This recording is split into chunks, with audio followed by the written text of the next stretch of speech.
welcome to this week's #Finance Friday. So this month, our topic is ideation. So it might be a concept that you're already familiar with, but if you're not, don't worry. We're going to be going into explaining the definition or what it is right now. So you might not have heard of it before, but it might actually be a process that you're subconsciously already using in your business. So let's look at the definition. So according to Google, ideation is the creative process of generating, developing, and communicating new ideas, where an idea is understood as a basic element of thought that can be either visual, concrete, or abstract. So ideation comprises all stages of a thought cycle. That would be from innovation to development to actualization. Ideation is how we as business owners solidify what we are going to offer, and from there go to decide what the best way to deliver it to our audience will be. So let's take a deeper look into ideation, and I want to show you how it actually works and what are the different stages of ideation. Today we're going to be looking at the 5 stages of ideation. Okay, so 1, emphasize, 2, define, 3, ideate, 4, prototype, and 5, test. So let's unpack these one by one.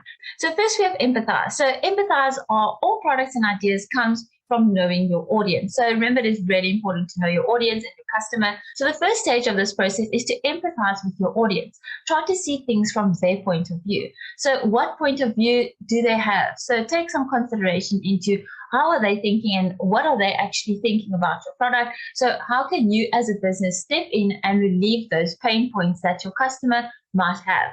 So if I had to summarize this concept into one line, it would be empathize with your audience to help define the problem you're solving.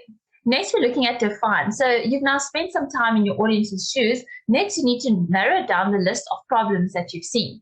You need to define a problem statement in the way your audience would see it. So without a defined problem, you may find yourself wandering from your ideal language, and that will definitely affect the profitability of your business.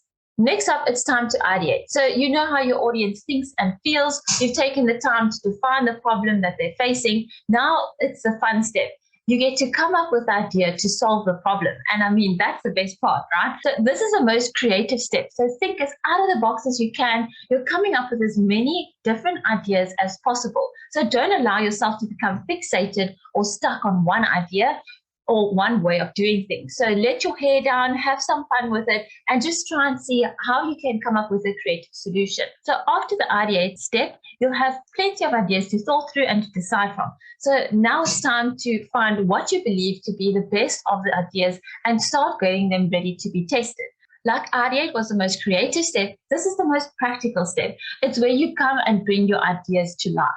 Now it's time to test your ideas. So throughout the video, I've referred to this as the process, but that's not quite correct.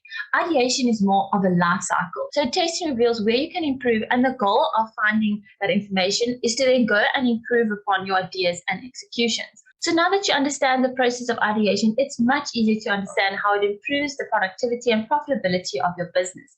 As a business owner, you understand the importance of clarity. To run a successful business, you need to know the ins and outs of your business. This is usually only applied to finances. We know that money makes the world go round, but it's vital that it's applied to every single part of your business. So make sure that you are applying it to all spheres of your business and not just one sphere, whether that is the operational side or the financial side. So remember, knowing your audience, what they will respond to and how they will respond is key to your marketing journey that you are going to embark on. So I hope I've convinced you that ideation is a vital part of a business, and it helps to improve your productivity and profitability of your business. The real question is though, how can you apply it? There's a company called Nutmeg that had a really great idea. They have something called Ideation Day.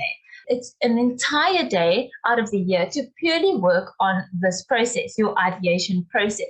So as you can imagine, after learning what the process takes, I'm sure you've realized it can be a bit of a lengthy process. So that's probably why they set aside a whole day. But as the famous saying goes, many hands make light work. So the team at Nutmeg certainly agrees. They completed in 24 hours what can normally take months, as emails end up down the list and priorities change. So not implementing ideation as a key part of your business could lead to a lack of clarity. And a lack of clarity comes as a lack of productivity, and which can eventually affect your profitability as well. So I've given you a lot to chew on today, but if there's anything you take out of this video, remember this. Ideation allows your business to make the most of every opportunity it's given and allowing you to know exactly what you're doing and how you're doing it. So don't underestimate the value that ideation can create in your business. So that concludes our Finance Friday for this week. And next week, we're actually going to be introducing something a little different called Tuesday Tips. So be sure to tune in to our Tuesday Tips next week, and we'll be giving you some tips on ideation. Otherwise, I'll see you next time. Bye.